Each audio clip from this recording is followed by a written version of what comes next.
is 6:30 p.m. So good evening, everybody, and welcome to the Board of Selectmen, January 25th, 2024 meeting. Following guidance issued by the Commonwealth of Massachusetts regarding open meeting law.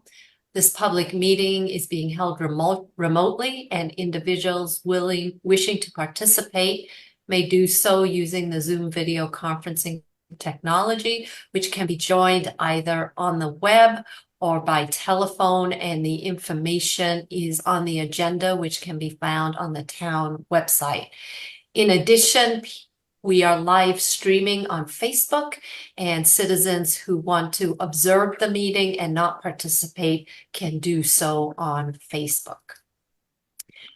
I will begin with the first item on the agenda. Well, first I will acknowledge that I will take a roll call vote.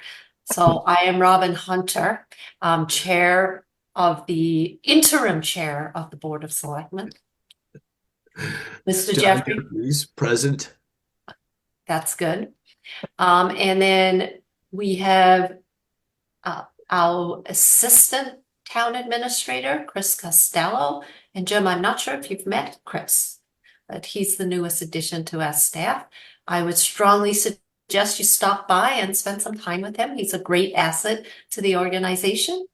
And then we have Michael Blanchard, our town administrator. And we also have the woman that keeps everything together, Mona DeCilio, who will not show her face, and the esteemed town moderator, Mr. Jim Rapetti, and the assistant town moderator, David Havlin. So welcome all to our meeting this evening. The first item of business is public comments. Are there any public comments? Chris or Mike, did you receive anything? No, none. Okay, so we're ahead of schedule now. So we're going to move to item 1.1, which is the review of the 2024 annual town meeting warrant articles. And I will tell you, it just seems like yesterday that we were just doing this. So I'm going to turn it over to you, Mike, to go over the warrant articles. Thank you, Robin. And I apologize. I've been can't seem to shake a cold for over a week now, so I have a bit of a cough. So please bear with me. So as the board's aware, the warrant closed on Friday, January 12th, and we've been working to verify and collate the articles which you have in your packet. Most of the articles, as you'll see, are denoted with an asterisk, are kind of standard annually reoccurring articles. So I didn't think we'd spend time going over each of those, but I thought we could highlight the non-annual ones that some are new or some you only see time to time, and kind of go through those, noting that obviously all of these will be reviewed much more in depth as town meeting season progresses. So just in terms of going in order of the list, the ones with the non-asterisk, the first is to rescind borrowing authorizations. This isn't necessarily an annual item, but it is certainly more routine. And as the town has done projects and perhaps the final cost came in less than what was authorized for borrowing, it's a good financial practice to rescind that borrowing to get that off the books. So we will go through that process with our finance team and bring that forward, which specific projects could be rescinded in terms of any balance in the borrowing amount. So by rescinded, Mike, do you repay the borrowings or do the excess funds go into free cash? So we didn't actually borrow the funds. These are authorizations. Only authorizations to do. Correct. So. Okay. Correct. So it's just financial. So it's housekeeping, I guess. Yes. Okay. There you go. That's exactly what it is. Yes. We borrowed less than what was authorized, and so there's a delta just to clean up. Okay. We have a placeholder for our housing study. As the board knows, the Housing Task Force has met several times. It's really a great group, a cross-sectional group of various boards and committees and staff. And there was a need from that group to move forward with a housing study to look at how we can implement some of the things in our housing production plan. So there's a placeholder for that. There's no dollar amount associated yet with that, but we'll continue to work through that process fairly quickly so that article gets solidified. We have a placeholder, a couple from Parks and Recreation. One is for one-time recreation items. So there's a potential for some outdoor recreational capital items outside of the capital budget process. And so that's a placeholder for those items. And then as Right. was, oh, sorry, Ron. So I can give a little more background here. There's some items that are currently in capital budget that may be more appropriate to do as a separate warrant article, which is something that we've done in the past for extraordinary type capital. These are not for replacements, it's for new recreation space. So we're capital budgets and Park and Rec are talking about whether or not to split some of their requests and put it into this special warrant article. So this could potentially be used or potentially not. Right. The next item by Parks and Rec was kind of joked a little bit, I don't know if joke's the right word, earlier, for the rail trail lease and also associated design funds appropriation. That was at a request of the Parks and Recreation Commission to place that on the warrant. We then have 3 items from the planning board for zoning articles and one from this office, but through DPW. So the first is a construction hours bylaw, which would look at limiting the hours constructions can take place in Dover to deal with noise issues and complaints. The second is a bylaw providing some guidelines relative to small and medium scale solar projects, some land use zoning changes and updates, and then stormwater bylaw amendments as well. That DPW is again has a working group to work through some of those changes. So we're hoping to finalize that and present that shortly, but that's a placeholder right now. The Board of Assessors is seeking authorization to enter a contract exceeding 3 years. So under Mass General Law, the standard for contracts is 3 years, but with approval of town meeting, you can go longer. As you may know, the assessors are on a 5-year evaluation cycle. And so they were hoping to match their contract to that 5-year cycle. In order to do a 5-year contract, they need permission and approval by town meeting. So they are working with town council to finalize the language for that, but that's essentially what this article would do, is allow them to enter a 5-year contract for their reevaluation services. The Conservation Commission has a placeholder for, which I consider a little bit of housekeeping, for transfer of land. So we have records over a number of years on various parcels that are owned by the town under the care, custody, and control of the Selectmen, but there was an intention to put them under the care, custody, control of the Conservation Commission. Some of those were tax takings, things of that nature. So we're working with Conservation to go through those records, and then we'll be looking to present a series, potentially, of properties that town meeting would authorize the Conservation Commission to take control of and maintain as open space. On here is a municipal aggregation bylaw. I believe the board's aware. I believe this was discussed sometime before I arrived. There is an opportunity for communities to go out to bid on behalf of their residents to obtain bids for electricity. Often communities see a significant savings for their residents when they go out to bid, as opposed to going with the standard Eversource rates, with, as you may know, change every 6 months, often higher during certain portions of the year, lower during others. Communities have found that not only is there generally a savings, but it provides stability. If you have one price that's locked in for a period of time, many people are on electric budget plans, or even if it's a month-to-month bill, you don't see the big spikes, other than based on usage, not on cost. What this article would simply do is give you, the board, authorization to enter to explore and enter into a municipal aggregation agreement. It does not require you to do so. So it provides you with the authority to go out to see what's out there, potentially to bid. But if at any point the prices are not favorable or the agreement is not favorable, it would not obligate you to do that. But it would at least give you the option to consider it. Mike, can I just quick question? I can't remember. I know it was we looked at this last year, and I think you were on board when we asked you to speak to a gentleman who brought it to our attention. Was it you or was it I think it was Carl. Chris or Carl? Yeah, that was before me for sure. So I have the notes. I went back to my notes. I have the gentleman and I have the company, the firm that we were referred to for this.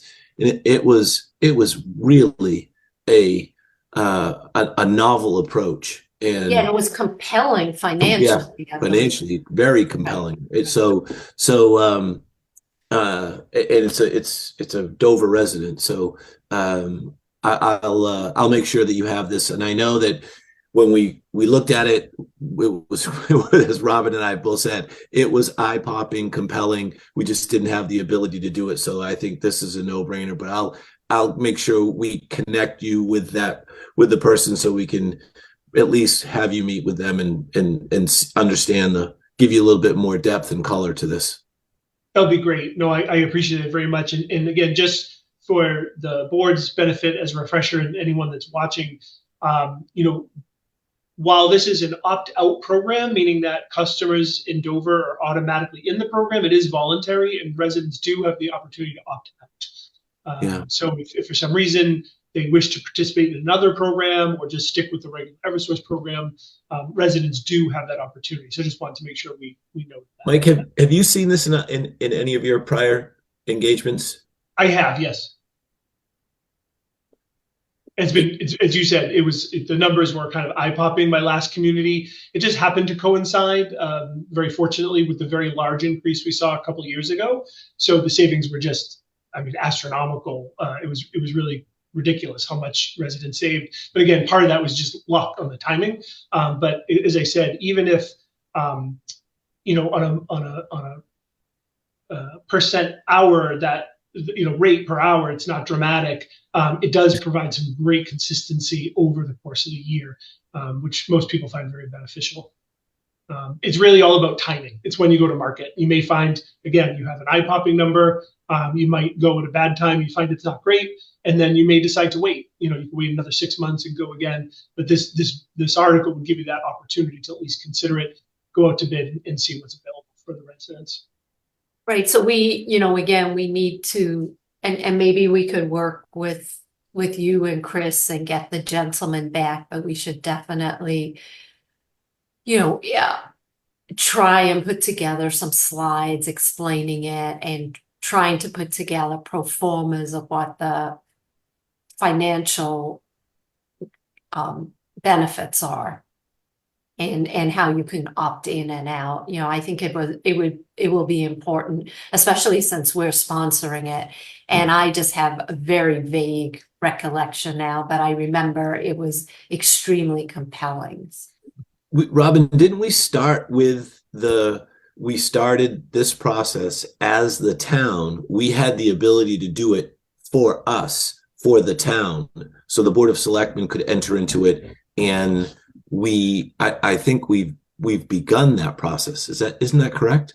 I know, John, I'm very fuzzy. I would need to go back and look at the meeting we discussed. I'm pretty sure that we gave Could Chris, be right. You could be right. And we gave Kevin the ability to do it on behalf of the new rating and the new system for the building, the town buildings. So anyway, we'll go. You could be right. We'll just go back and dig it out.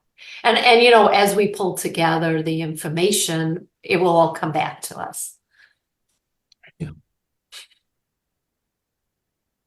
And then last, we received 2 citizens petitions One you are familiar with. It is, I don't think it's identical, but very close to a similar article which came forward, I believe, last year to install sidewalks on Cross Street. And there is also a citizens petition to basically, most towns call it a leash law, to require, if you are out with your dog, to have it on a leash so the dog is under your control, as opposed to no leash. So those are the two citizens petitions. So that's kind of an overview of the non-reoccurring articles. If you have any questions, I'd be happy to try to answer them, but that's kind of the brief overview at this point. Madam Chair, may I quickly ask a question? You certainly may. So were both of the citizens petition, were they given the new policy and procedure about town meeting? Yes, they have been, and we'll remind them of that. But yes, that policy has been given out. Excellent, thank you. Absolutely.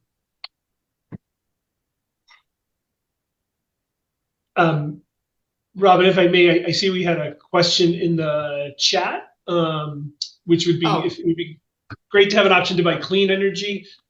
There traditionally in programs I participated in, those are options. So when you enter the program, the default is kind of the traditional electricity package, but then you can opt into a green energy program.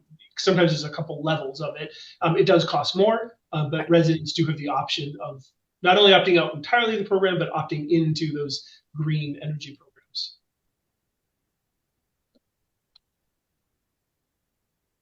I just wanted to make sure that when it was negotiated that we at least had one green option. Thank you. So again, a contract will not be submitted at town meeting. It will more be the town's ability to negotiate these contracts. Yes, I get that. I just was Okay. putting my 2 cents in for when you get down to the negotiating. Right.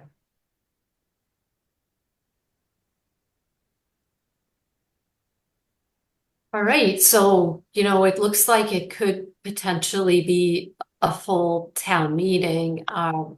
Right now, the preliminary budget also is showing Article 4 about 9% higher than last year. It's very preliminary with placeholders. And so we need, Warrant Committee is going through their process of vetting budgets. We're also going through the process of pulling together and refining the numbers, and making sure that we can explain the cost drivers. The school has put together their first versions of the budgets as well.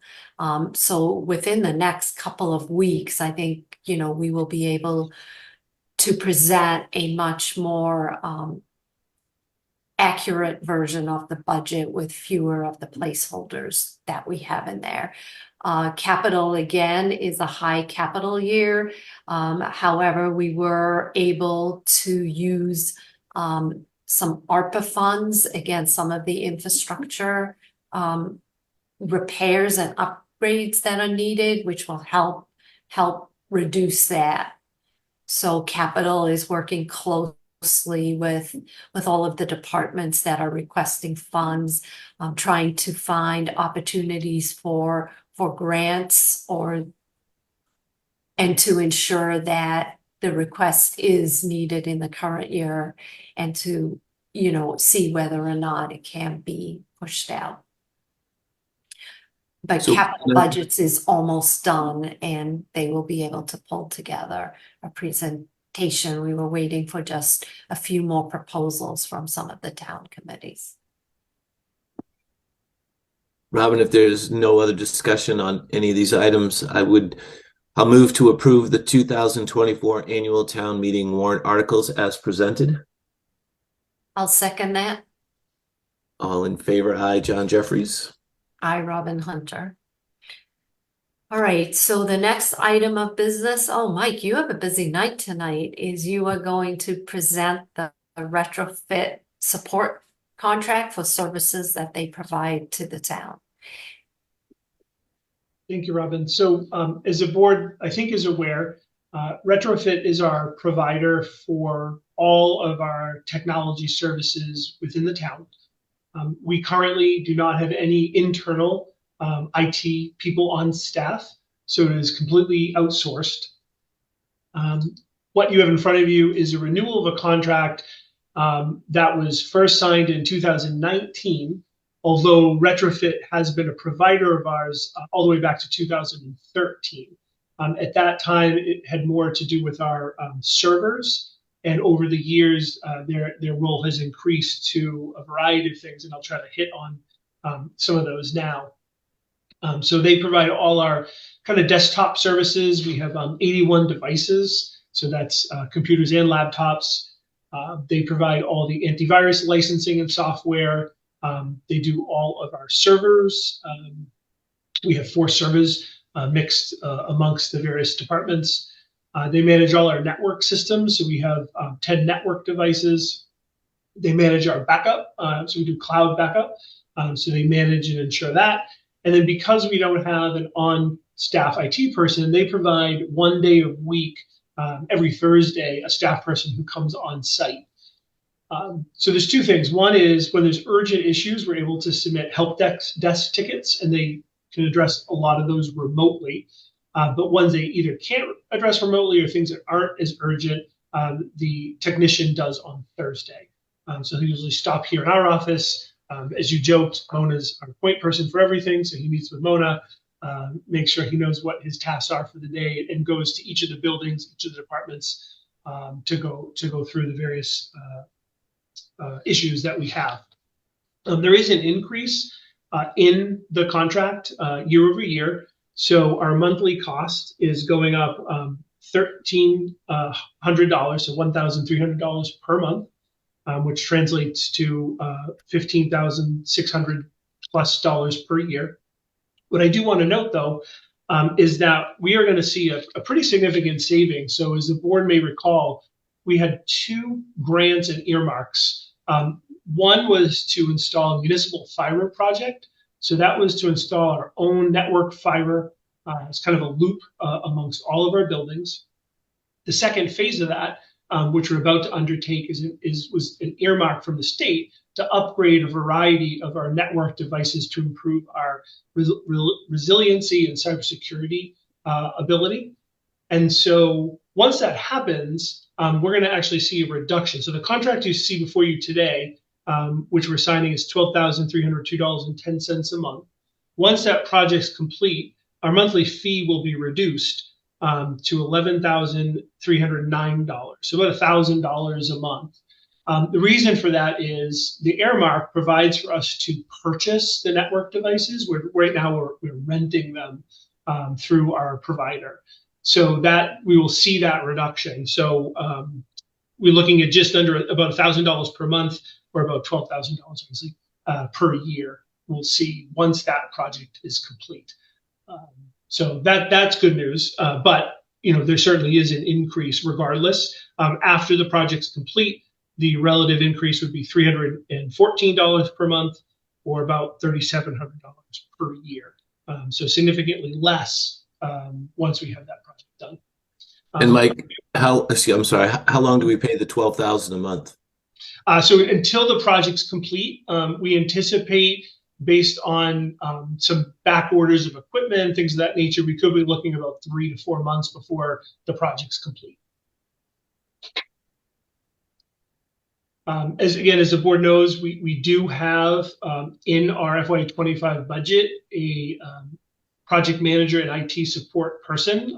This is a position that previously existed that was not filled this past fiscal year. We have found that while Retrofit provides wonderful services, we're very happy with them, and that's why, hence, we're with you with the renewal today. We do really think it's important to have someone on site. So obviously, we have to go through the budget process. If that position is approved, get someone on board. But we believe we'd see additional savings, because once that person was up and running, we do believe some of these services could be reduced.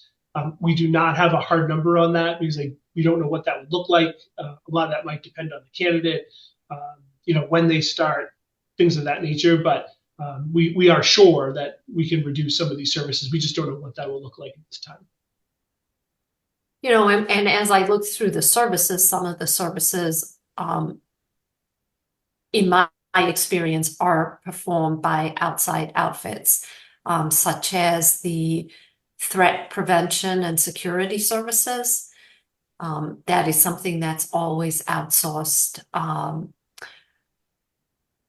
The network management, depending on the expertise of the individual that we bring in, is outsourced. I think what this individual may be able to help us save on is the end user desk support. Right. But I would say the monitoring, the infrastructure monitoring, the managed backup services is usually something that an outsourced provider does. And certainly the fact that the backups are done in a cloud is excellent, because there's redundancy of backups within the cloud, and it's off-site, so you have automatically have a disaster recovery program. And I think putting that threat prevention and security services in place was paramount to protecting the data of the town. Correct. Yeah, there's You may recall, Robin, when we first started this with Bob, with the TAB, right, the technology task advisory force, board, right? the advisory board that we put into place 6 years ago. So it's almost 7 years ago. We didn't have a single point of bringing disaster recovery, threat mitigation, cybersecurity wasn't even a topic 7 years ago. Right. You couldn't even buy insurance for it 7 years ago. So I'm sure, and Dave will agree, I know his firm had all of this on an outsourced basis. My firm has it all. Robin, I'm sure you've got it all. And when you think about $12,000 a month, that's a lot of money. It's a big increase over last year. I just go back to what we've started 7 years ago to bring this all together, to have the monitor of it, their office in Taunton, that as they described in this proposal, they're monitoring, they're mitigating threats. And so a lot of this now is money that we're spending to be proactive rather than reactive. We've always spent money, and we've always spent money on these systems, but we've never really had, up until these past couple of years, a comprehensive plan in place. And so what I would encourage everybody to read through these various pages of the proposal, because essentially what it is, it's just an execution of the plan that we began 7 years ago. Some of these things are going to be increasing year to year. Some of these things are going to be decreasing. Some of them will go away.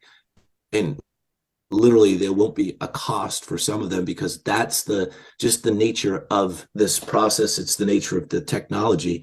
And some of these systems, if you look at page 5 and you look at the monthly Azure estimate, that estimate is going to change, and then it's going to be actually go down every year for that particular piece of software. So anyway, Right. would you Right, so Robin?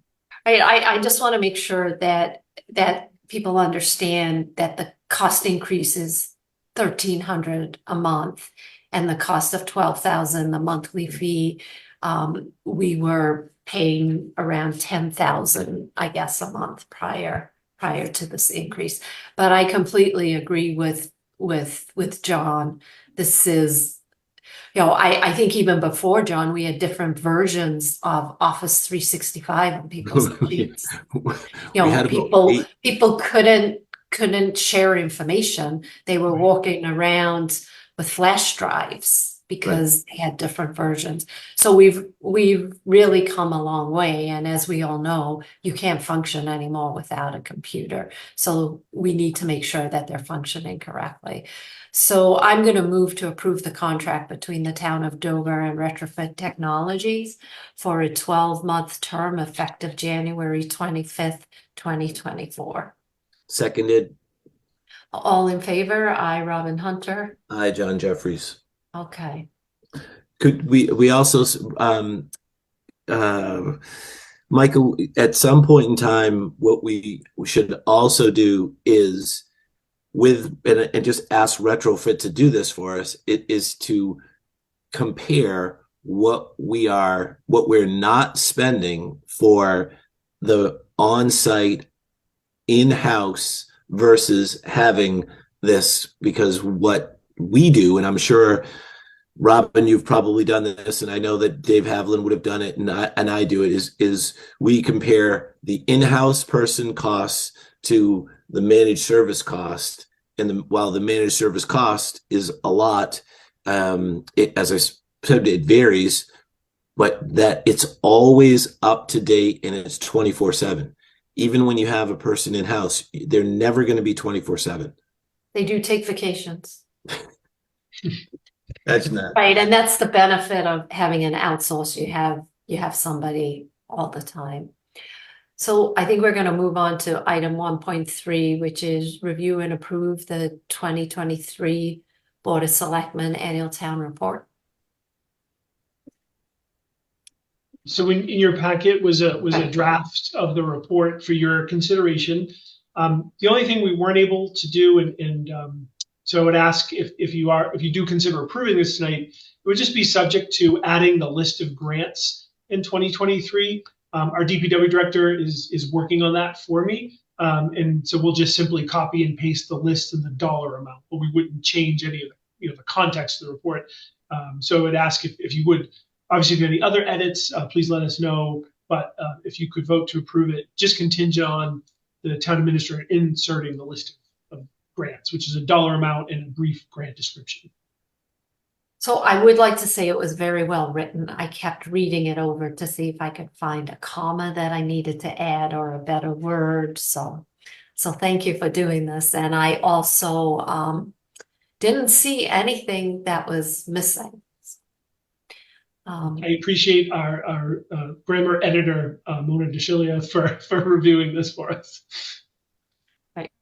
So John, did you have anything to add to this? No, but I guess in 2000 for the appointment of Joe Vinci becomes effective in 2024. So Right, and this is it's 23. 2023, right? Right. Right. It's It took me a minute to how to write that. Right. Yeah. Right. So no, I my editing skills are not as sharp as our former selectman and our good friend Bob Springett, the grumpy editor, who is. I don't think he would have found anything. I don't think. Yeah, exactly. I read through this, Robin, probably the same way you did, and thinking, what would Bob have found? What would where would he have focused? So I'm happy to make the motion if you would like.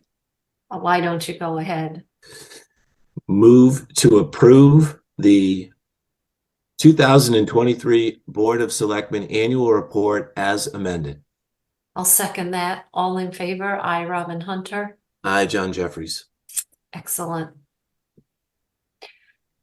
And now moving to item 1.4, and that is Board of Selectmen updates.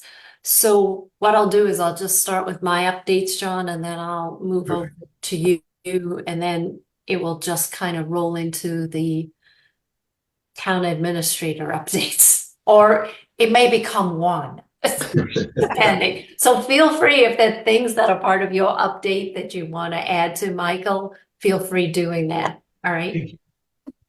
So the Housing Task Force, we've made a lot of progress. We're due a second meeting, another meeting in 2024. We're going to focus on pulling together the value proposition for the consulting services that we would like to get authorization from town meeting for, which will help us as we think about the vision for for the town and what multifamily development might look like, because we simply don't have all the expertise that we need in-house to look at that. I have been attending warrant committee meetings. They are actually breezing through their vetting of the budgets. And what occurred to me this week that, and Michael, perhaps you and I or Carl and I could spend some time just, and maybe with a representative from the warrant committee as well, to find a way to present the budget to the town at an open hearing where it highlights the new items that are being asked for versus just the level service items that are being asked for. I sent over a presentation that the school committee made, and I thought that was an excellent way to present the budget. But I think that would be extremely helpful to the town. I think it would be nice to be able to drill down and demonstrate what the new positions are that we're looking for, what some of the new services that the town may be providing, and what that contributes to the overall increase in the budget.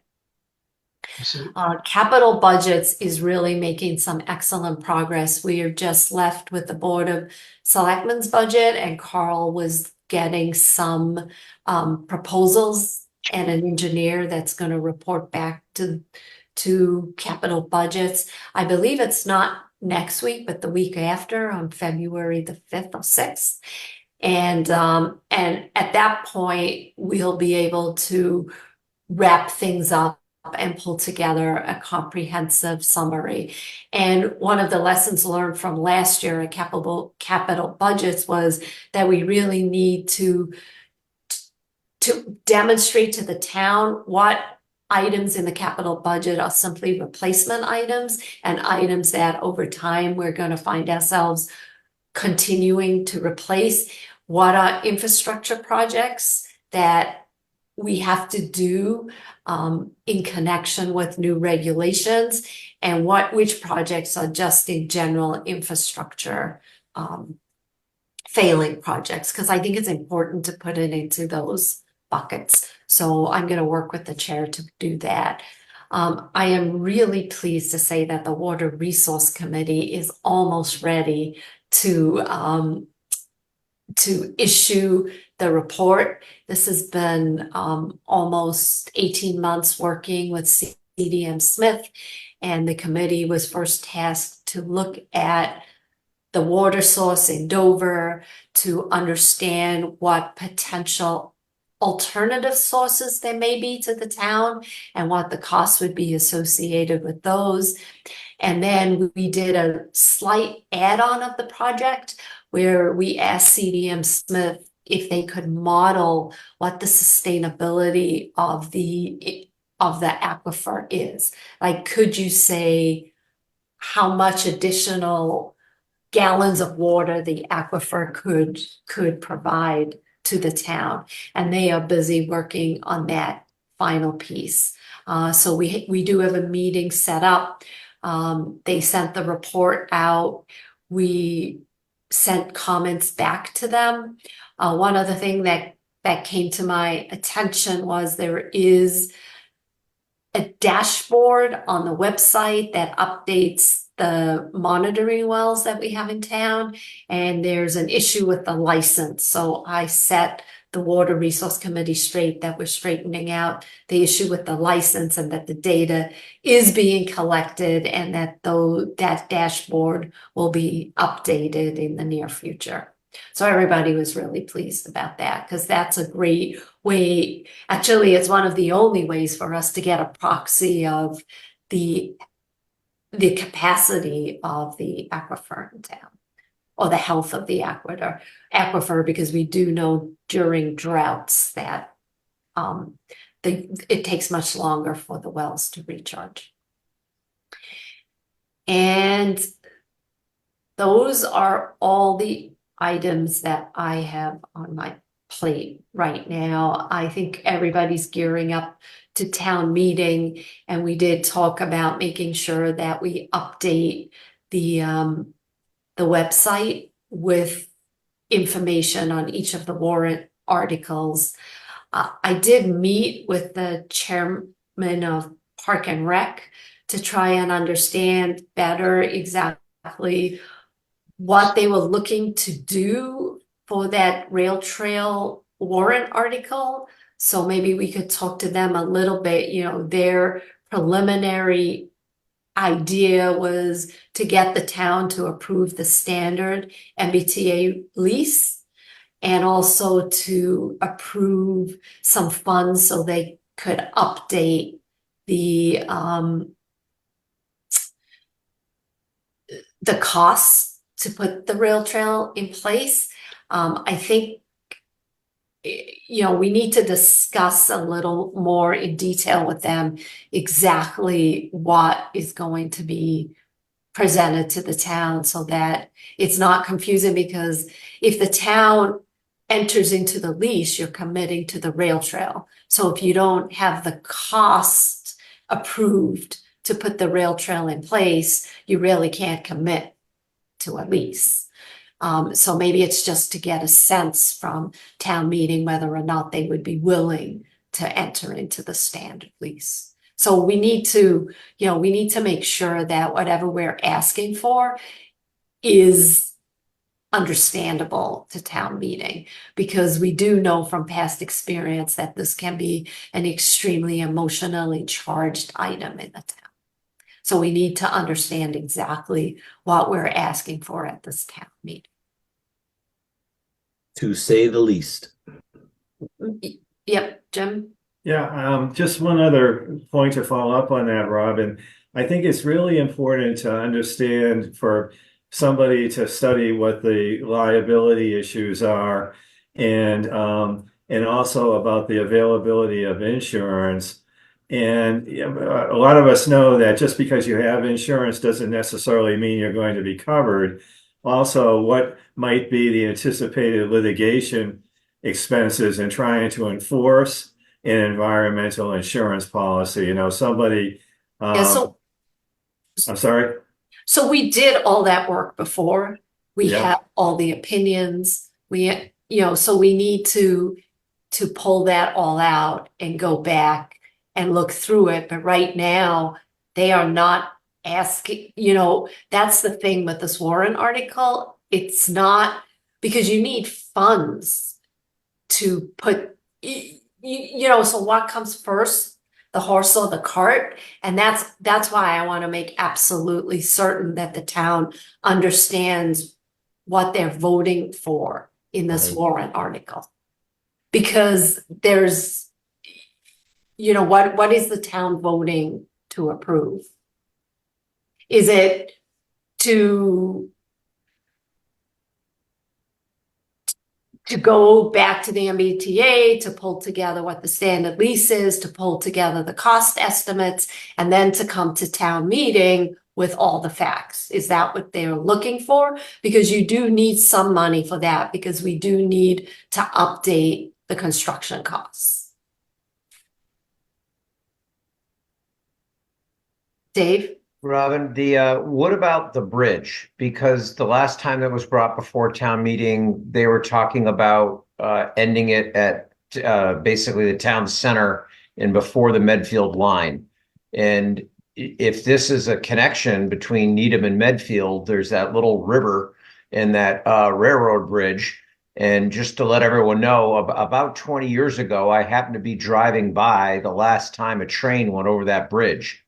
And the engineer stopped the locomotive, then put it in the lowest gear possible, got out of the locomotive, walked over the Center Street Bridge, and caught up with the train on the other side. And on an inquiry, it's like, "What are you doing?" And he goes, "I'm not going across that bridge. That thing is rickety and ready to fall down." Now, yes, that was 20 years ago, and yes, it was a locomotive. But if we're going to buy this rail trail, are we taking on the liability of that bridge? Well, we're certainly not putting a rail a locomotive over the bridge, right? So, and I believe the bridge is in Needham. So I think, our responsibility in connection with the lease for the rail trail is just to make sure that we have a rail trail, through to that bridge. But again, I'm not sure, and we have to go back and look at the plans. There's certainly a lot of work, and that's why, I had suggested to Park and Rec that I could take all the information that I have and put it onto a Google Drive so we could go back and look through that information again. I mean, there were reports done by the Rail Trail Committee. There were reports done by the engineers, Beals and Thomas.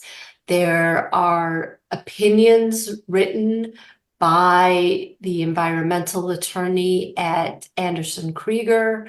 There are insurance policies that, but again, all this stuff was done 5 years ago. So we need to understand how things have been, we need to take that whole data package and roll it forward. And then we need to understand, what the cost is with rolling the data package forward. So there's still a tremendous amount of work that needs to be done. Fair enough. And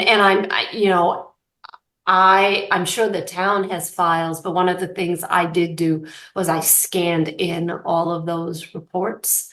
So I just need to go through my digital files because I archived them. And, I'd be happy to put them on a Google Drive so we can begin to see what I have versus what the town has. Rob, Yeah. yeah, Robin, I'm thinking back to the last town meeting and the amount of time that we devoted to a discussion of the rail trail. I'm almost wondering whether it would be appropriate to consider having a separate special town meeting at some point. Certainly. I mean, that's the only way I would do this. And that's why we need to really understand what are we voting on here? Are we voting on just getting money so that we can update everything so that we then can present this to the town with all updated figures and costs at a special town meeting? Because we certainly, I don't know that we could get everything we need by May. And I don't believe that's what they're asking for.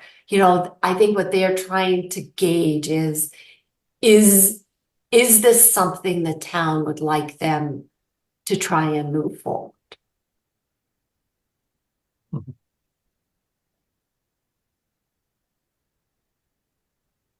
I think the next big question is also when, because we've got that little thing called hail on the horizon. So, Yes, we did. Right. Right. Yeah. But I mean, nobody's asking us, right, to commit to a town meeting now, but I think that was one of the lessons learned, Jim and Dave, was when you have these very special items, you really need to have a separate town meeting because otherwise they consume the entire town. They do. And this will. Right. But, we're still, they're responding to many inquiries that they get about the rail trail, especially with the Medfield one is extremely popular. And then with the Carroll Community Center, or the Dover Community Center being built, people are saying, well, what about a rail trail? So, so I think they're trying to get a sense, is this something that the town really wants them to dedicate resources now to revive the project or try to revive the project? Has the private funding remained, or has that moved out of town? These are all questions that need to be answered, and can it be a public-private partnership? There are grants available by the Commonwealth if you enter into the standard MBTA lease, because we did apply for one of those grants and we were denied. And we were fortunate enough that the department was willing to talk to us about what was wrong with our application. And basically the big issue was that we didn't want to execute the full MBTA lease. Lease, we segmented the lease. But, you know, so these are all, you know, Medfield did a lot of the work themselves with their DPW department. It was not very expensive for them to put that rail trail in place. And I would strongly suggest anybody to go and walk the Medfield Rail Trail. They did a phenomenal job. And it is run by Friends of the Medfield Rail Trail because they proudly sport their jackets. And there is no dog poop on it. They have horses. I've seen horses on it. And they have rakes, and the equestrians clean up after their horses. I mean, the rail trail Medfield did a phenomenal job. And there's some sections where there are houses right on the rail trail. And some people have put on privacy fences and others haven't. Others have not, right? Right. Robin, you want me to Yeah. Why don't you go ahead? Thank you. So just, Chris, Mike, actually, this will be a little bit of a segue into yours and into some of the things that we're going to cover. When you said earlier that the finance team, the first thing that I'm going to cover tonight is our finance, meaning the Board of Selectmen, Dave Havlin, Kate Kenny, myself, what we're looking at. Michael, when you said earlier in the warrant committee reports, you're going to have the internal finance team look at a couple of these items from a budgeting standpoint. Who makes up that team right now? You, Kyle, who else is? Yep. So myself, our treasurer collector, our finance director, and our town accountant. Okay, so I'm sorry, I was writing down Kyle and who else? Kyle, Carl, and Kathy. And when does Carl end? He does not as of now. So as you know or may know, we do have a full-time request for a full-time finance director in our FY25 budget. Right. But as of now, Carl does not have an end time. Okay, so do we have to approve him again before town meeting? Does his money time expire? So his funding is within our expense budget as a contract. It's in professional services. Professional services, yes. Okay, got it. So as it pertains to that, we met, Dave, Kate, and I met. We've focused on items within our control currently that are missing.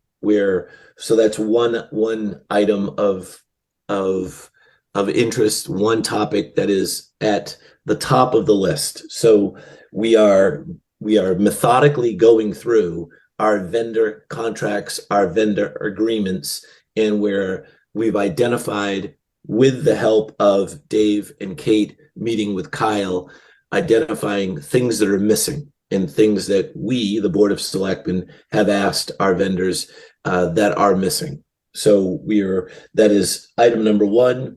We're focusing on costs with these various vendors. We're also focusing on redundancies and the duties that are, in some cases, redundant within the advisors that we're working with, and in some cases, items that are missing throughout the redundant layers in the community that we're working with currently.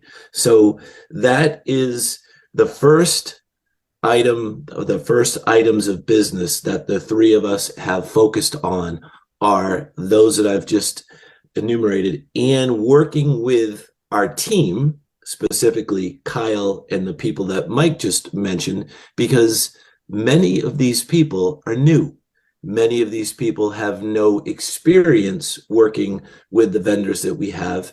And there has been, in many cases, just a matter, we'll try to figure out how these things became missing or how these things didn't get done. But for right now, it's not about focusing on those particular items. It's about filling in the blanks and getting to what we need, not necessarily why are these missing or how did this happen? Currently, we will get to that. We will figure that out. We will pull all of these things apart and figure out exactly how it happened. But at the moment, we're focused on, Mike, getting your team the support that you need, where the guidance that you need, and specifically the expertise of knowing what you don't have. So that's where we are for that area. David, is there anything you'd like to add to that? Did I summarize? No, we're still on the document gathering stage, and Kyle's been very helpful so far. And what we want to do is find out what we do have and ask the vendors to fill in anything that might be missing, and then start going out and determining where we want to be. And if it means increasing communication, we can put in place greater communication. And also going through the investment accounts, just giving them a modern or current look over.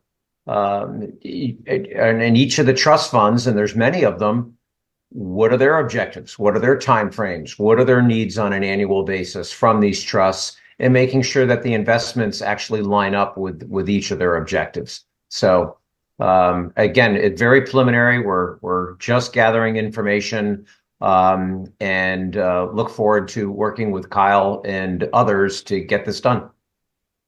Thank you very much. The next item, Robin, the 3 versus 5 committee. This, for those of you that are watching and listening, and those of you that are about to watch this at some point in time later on, not live. So this is a kind of a scary thing when you work with somebody, and Robin and I have been working together for a very long time. So sometimes you do things automatically, and when Robin and I divided the tasks that Bob was overseeing during the reconstruction a couple of months ago of the Board of Selectmen, one of the things that we agreed upon was the 3 versus 5 committee was about done. The one thing that we both decided to do was we couldn't remember if which person was going to do it, so we both did it. We both contacted the 3 versus 5 committee and said, would you please give us a report?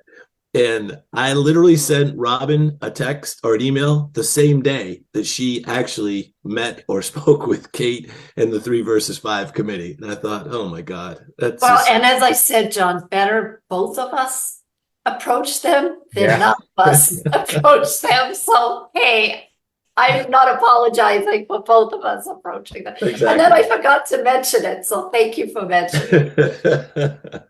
There's something about that committee. It's too much or too little. Exactly. So that the 3 versus 5 committee has, as I've mentioned in our last report, done a very thorough job. They are ready. They will write a summary. They will present to the Board of Selectmen at an upcoming meeting. They're going to work with Mona and Michael to get on the agenda. So that's where that is currently. Hale, we've covered. We will have a separate meeting. Mike, how did your last meeting go with respect to the CR? So it went very well. We continue to meet multiple times a week. The working group is going to meet again on Monday. And at that point, I should have a really good concept of where we are. Each party went back to work on a few more things that were outstanding. But hopefully Monday we'll have a much better sense of it. But it's going very well, and there is a path forward here for sure. We are anxious to get a draft CR into the hands of pretty much everybody who's on the call this evening, from Amy to Dave to people who watch it, the planning board, zoning. So there's conservation, open space.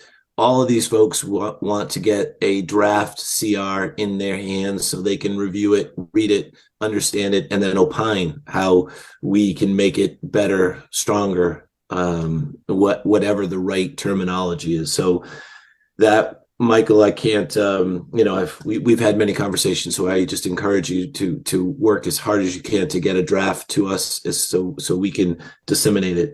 With regards to Carol, Robin, we at our last meeting, we gave funding for the drafting of the director's office. That will happen within 2 weeks. So they will finish that next week. The next building committee meeting is going to be the same week. We meet again on the Monday, so I will have the report for us.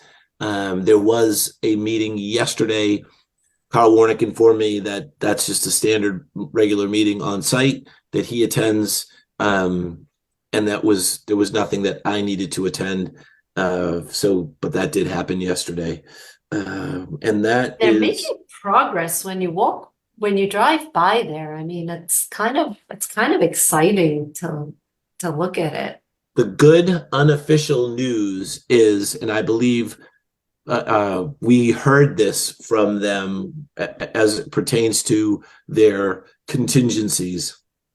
They don't foresee anything, and they tend to be pretty good at this when they look out on their schedule and on their job schedule and how they post their schedule, how they crash the job, and that's a technical term, anybody who's had process engineering, is how you speed up the job and make it go faster. So that they do not foresee in the next month anything to slow them down. We've had very good weather. We've had delivery. John, don't jinx the weather. I was gonna say, welcome to Blizzard 24. So Right. Okay, I won't go any further. Please don't jinx the weather. I'll stop right there. Okay, thank you. Carol's on track. And those are all of my updates as of this evening. Thank you. So I can roll right into mine because, again, I won't retouch everything, but Hail obviously has been extremely time consuming and going very well. And I appreciate your words, John, and we'll be sure to get that, bring it home here. A lot of work on the annual town meeting warrant and the operating capital budget, which again, Robin touched on. I attended the personnel board meeting on January 16th as we move through some of the new job descriptions for the positions that we're looking at. Been having quite a few conversations with our new police chief, Vinci, who's starting on Monday. I think everyone is really very excited for that. Did he take time off, or is he working this week? Well, I sent him a text yesterday, Mike, and I just said, I hope you're resting. Yes. he was actually here today. He was meeting with the other Robin, our HR Robin, to do some onboarding. And he was big smile. Doesn't seem to regret his choice. So that's good. He seemed very excited. I did want to share that the state allocated $15 million in the FY23 closeout supplement budget to directly support municipalities that were affected by storms back in 2023, specifically July and August. And as you know, we had quite an impact with some damage to our culverts and some severe flooding at our DPW. And unfortunately, they've been in trailers since. Although I will say that's coming to a completion soon. They'll be back in the building. But I'm just pleased to report that Dover is set to receive $405,000 within the coming weeks as part of that funding from the state for that damage. So I don't quite have the specifics on how that money can be used, what we could put that towards, but I thought that was good news and just wanted to share that. And a big thank you to Denise Garlick. Yes, of course. Yep, as always, absolutely. And lastly, I just wanted to share that I met with Eversource with our DPW director, current interim police chief, and our fire chief on a couple things. So one is, as a community, we were not thrilled with their response to the storm in December. Specifically, we were very understanding that some of the power restoration takes time, particularly in high winds. They can't get back, into the trucks for the safety of their workers. But we had a lot of issues with closed roads and inaccessible roads due to down power lines and down trees. And we, the police and fire chief, DPW director, at times we're literally driving around looking for Eversource trucks, trying to get help so that we could open up roads, because we not only could residents not get in and out, but emergency vehicles couldn't get down. And I just want to say I was very pleased that Eversource was very receptive.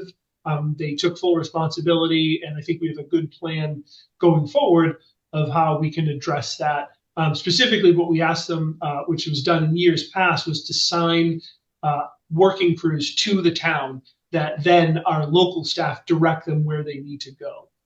What Eversource was doing was sending trucks. For example, we had a truck here, and then it left here to go up to Waltham, and then it was going down to Needham. It was just the operation just didn't make a lot of sense. So I just wanted to share that we're very receptive, and we believe we have a really good plan going forward, that our internal local staff will be able to help direct their crews so that we can get the roads opened in a more efficient manner for public safety. The other conversation we had with them was regarding the Chestnut Street Bridge.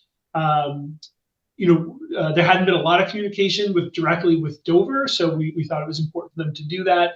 I won't rehash all the details. We'll try to share some of this on our website, but I think, as most people know, there was a leak in a high pressure fluid transmission line, and as a result, the bridge is only partially open. They are working with the state, the Mass DOT, to secure all the permits they need to make all the final repairs, but that is taking some time, through no fault of necessarily the state, but just the process and the plans they have to go through. At this point, there is some concern that this could continue to be an issue through February, but they are working as quickly as they can. The good news is, of all this, they don't expect any long-term impacts to the Charles River. The cleanup and the spill was able to be contained and cleaned up quickly, so we think that is good news. But we had asked that they continue to keep us updated so we can pass that along to our residents in hopes that that bridge is open soon, because I know that has been a pretty big inconvenience for people. Michael, can I just add one thing to your comments? And I just want to say that the announcement for the chief that went out was well done. I just appreciate that you guys took the time to mention the committee. You said hours of work in the body of the like months and months of work for the chief, and the chief's ceremony, official ceremony, is going to be on Thursday, February 1st, correct? Right. There. And so, Robin, I don't know if you're aware of this, but there's actually a pinning ceremony where we get to pin the badge right on him. Right, Michael? Isn't that the way? So if you draw blood, it's good luck. I think I have heard that, yes. So I would have very much liked to attend, but unfortunately I am in Europe next week. So well, I'm going to do my best to try to draw as much blood as possible, just like in F Troop back. I hate to disappoint you, John, but tradition is that the chief does select his own person to do the pinning. After that, the second one. Okay, all right. The first person gets to pin him. The second person, I want to be the second one. Fair enough. that's why the chief picked his brother. Right? Yeah. That's right. Yeah. So, I hope he picked a family member. Right. Yeah. All right. So then I am going to move to the consent agenda. And in the consent agenda, just bear with me a moment, we have a special one-day liquor license for February 9th, 2024, and the January 31st, 2023 Board of Selectmen open session meeting minutes. And so what I will do is I'll move to approve the consent agenda as presented. Seconded. All in favor? I, Robin Hunter. Hi, John Jeffries. All right, and that actually ends our meeting.